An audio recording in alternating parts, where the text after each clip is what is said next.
Hello guys, तो आज का क्वेश्चन है determine the colour of the chess board. तो ये कई टेक्निक से हो सकता है। इसमें आपको हिंट भी दिया है, लेकिन मैंने हिंट नहीं देखा है।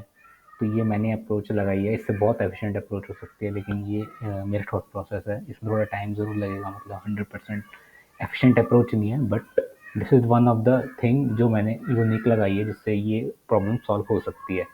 तो आपका सबमिशन दिखा देता हूँ। तो ये मैंने एक्सेप्टेड है, और इसने 13 ms का और 200/203 टेस्ट केस मैंने पास करवा लिए हैं। रन टाइम इसका 13 मिली सेकेंड्स है, और मेमोरी यूजेस 44.4 MB है।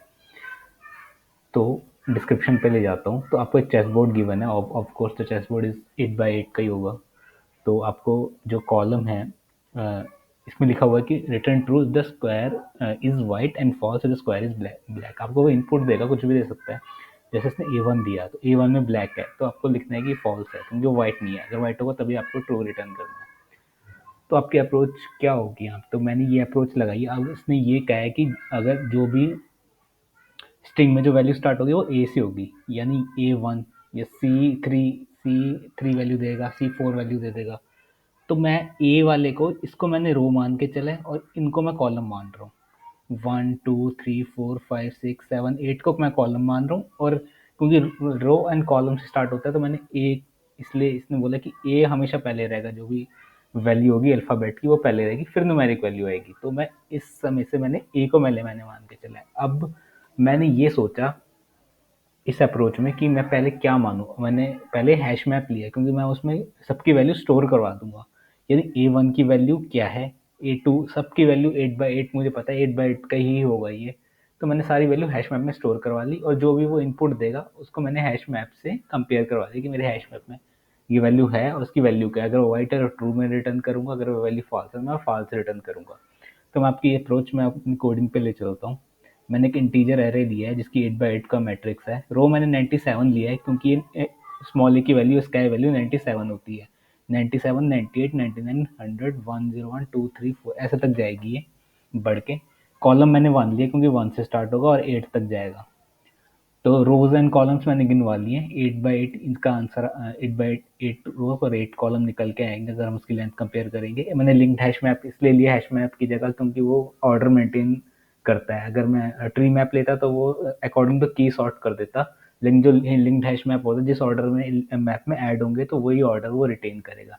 यानी सबसे पहले A1 A2 A3 A8 तक, फिर B1 B8 तक, C1 C8 तक। ठीक है। अब मैंने दो, एक मैंने बूलियन फाल्स ली जो मुझे रिटर्न करवाना है, एक मैंने स्ट्रिंग पहले इनिशियली ब्लैक ले लिए कलर। ठीक है। अब मैं दो लूप चलाए हैं कॉलम और रो से और कॉलम से। तो मैंने, आप मुझे ना मैप में पुट करनी है वैल्यू। तो मैप में मैं कैसे वैल्यू पुट करूंगा? पहले पहले मुझे ए और 1 स्टोर करवाना होगा की में।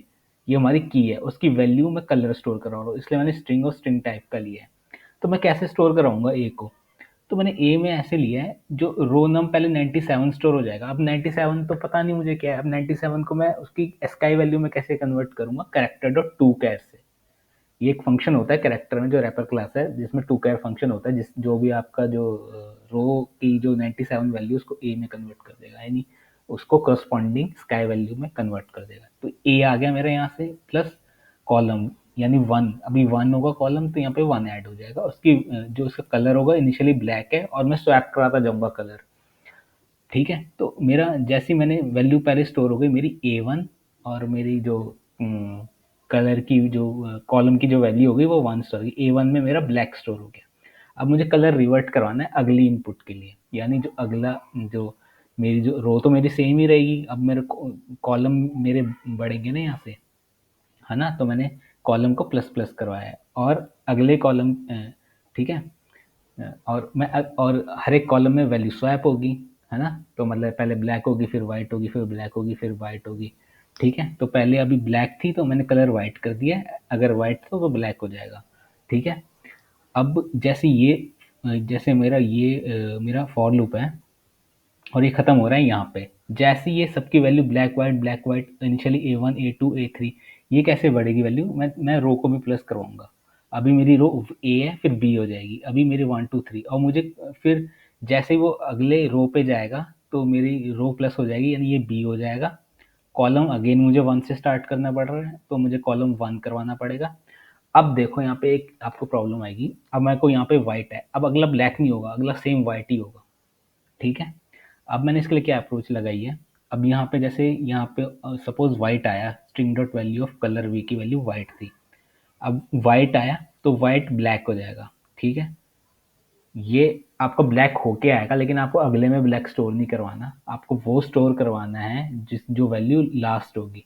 तो मैंने फिर इन्वर्ट करवा दिए कलर, यहाँ पे अगर मेरे को वाइट वैल्यू आ रही है सपोज, तो वाइट पहले यहाँ पे आया, इसमें आया ब्लैक हुई, अब मुझे ब्लैक को फिर वाइट करवाना है, इसलिए मुझे for loop, internal for loop बाहर वाले जाने से पहले फिर कलर चेंज करवाना है, ताकि अगले वाला वाइट से शुरू हो।